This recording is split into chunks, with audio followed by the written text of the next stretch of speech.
How to cap FPS in Apex Legends. As you can see, in the top right corner, my FPS is sitting on 180 FPS. And I want to cap it to 144 to match my monitor refresh rate. What we have to do is return to lobby and exit the game.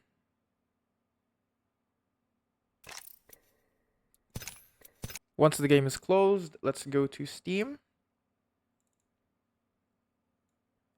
and go to your library. Once you're in your library, find Apex Legends and right click.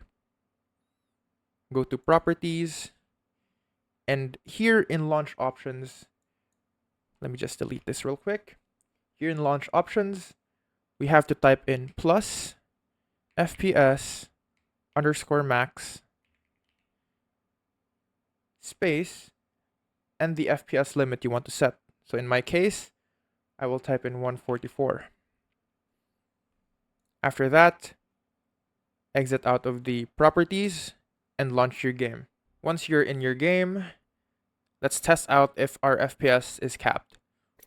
Let's go to the firing range and load up real quick.